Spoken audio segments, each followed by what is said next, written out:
this in, and this is the perfect place to do it.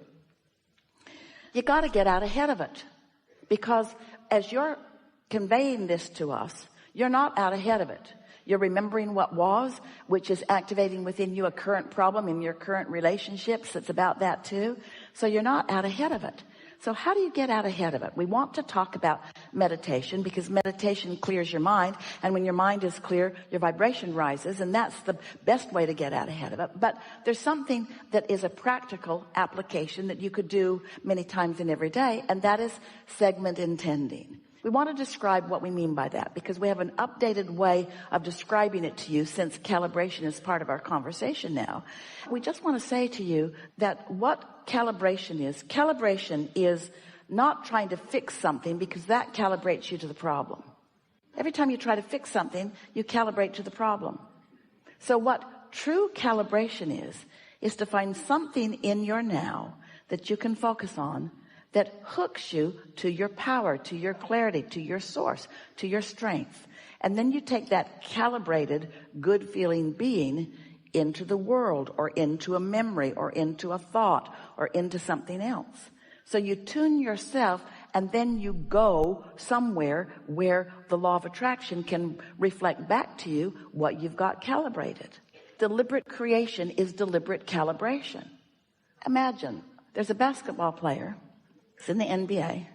What do you think he does during practice? He calibrates. He's been doing it for a long time. He's calibrating his muscle strength and his hand-eye coordination and the distance, and in many cases it feels innate. And he can, without thinking, it usually works best, he can, because of what he's learned, because of all of the calibration he's done, he can pop that basketball in the direction of the hoop, and it can go in because he has calibrated that. So that's a physical calibration. There's lots of physics. Esther can calculate how long it will take her to get someplace by how fast she is driving, given the fact that there's no traffic. There's a certain physical calibration that she can do. But there are other factors to factor in that she doesn't have control over, like traffic, that she can't calibrate in terms of just the physics laws of the universe. Those laws of physics of your world will take you so far. But there's a whole bunch of other calibration of thought and calibration of vibration that people aren't taking into consideration. Just stay with us a little bit. This is going to make sense to all of you. So the basketball player knows how fast he can run. He knows how he feels today. He knows how to develop his muscles. He's learned about his hand-eye coordination. He's practiced enough that the odds are pretty good that when he's standing there on the free throw line uncontested, that he can make the basket. But does he always? Isn't it ridiculous how often those guys miss? With no one climbing on them, no one in their face, no one hurting them in the moment, no one defending the goal. There's no one standing up there slapping it out of the way. It's just them and the rim and the ball, and they miss. What's up with that? Well, they did the physics calibration. They've got that down, and really on a good day, they can hit most of them. But what happens in the game? Who gets in their head? What's going on? Fans, most of the arena sometimes doesn't want them to hit it. Most of the arena will jump for joy when they miss. Most of the arena will mock them while they're trying to hit it. Boo, boo, boo, boo, waving things behind the line. Don't do it, don't do it, don't do it. Die, die, die, die, die, the crowd is saying. So they've calibrated the physics part of it, but are they stable in the rest of it? Are they so at one with their inner being that the whole rest of the world could be rooting against them and it would not matter because they're in sync with pure positive energy and the powers? You see what we're getting at? Most people are not even considering true calibration. Calibration is hooking up with source, and source is already hooked up with who you are and what you want, and the law of attraction is predominantly responding to that, and there's no reason for any of you to not get exactly what you want every time, except that you're taking into consideration too much of what somebody else is thinking about you in the same moment. And that's just a natural habit, because most of you have been calibrating to them your whole life. Because you didn't know about your inner being. You didn't know what your emotions were telling you. You didn't know that there was another point that you could calibrate to. You were taught that your emotions, when you feel bad, it means that things are going well. That's what religions teach. Suffer and struggle and sacrifice and you'll go to heaven. What? What? That says you can have a happy ending to an unhappy journey.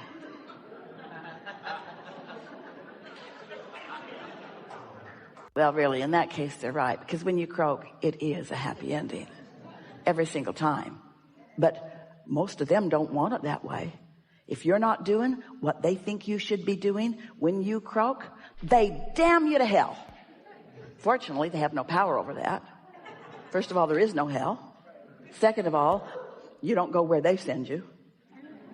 But when you reemerge in a non-physical, you release all doubt and fear and worry, and you just naturally allow yourself. The law of attraction just draws you right to who you are. And that's what's going on all day, every day. All day, every day. So, our diagnosis of you, you're trying too hard. Most of all, you're trying to please others. And in your effort at pleasing others, you're not pleasing yourself, and then you condemn yourself for even trying to please yourself. And we just want so much for you to know that when you feel good, it is so good. And when you feel thrilled, it is so good. And when you feel clear-minded, it is so good. And when you feel happy, it is so good. And when you feel wonderful, it is so good, because that's who you really are. And nothing else will do for you. Nothing else will do for you. Nothing else will do for you. Everything else is off for you. But nobody's going to do it for you. But nobody's going to do it against you either, because nobody else has the power. So now think about where we started today. We started by explaining to you the point of attraction that your inner being is. One who's connected to that is millions of times more powerful than any who aren't. So imagine the attraction power of your inner being. If you just let go a little bit of the things that are troubling you and worrying you, you'd be drawn right into who you are.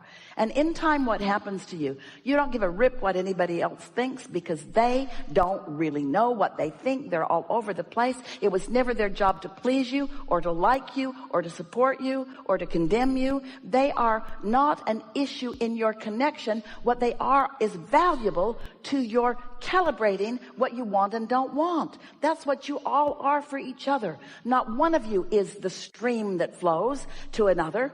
What you all are is evidence of a stream flowing, and evidence of the degree to which you are allowing yourself to be in the stream and allowing the stream to flow toward who you are and what you want, you see. So your blessed mother, doing the best that she can, doing the only thing that was your agreement with her, she provided an avenue for you into physical. But she did so much more than that. She provided an opportunity for you to calibrate your awareness of what doesn't feel good and what does feel good, and what doesn't feel good and what does feel good. She helped you to know at an early age. Do you know, here you are at this young age, knowing unequivocally what you want and how you would like the world to be.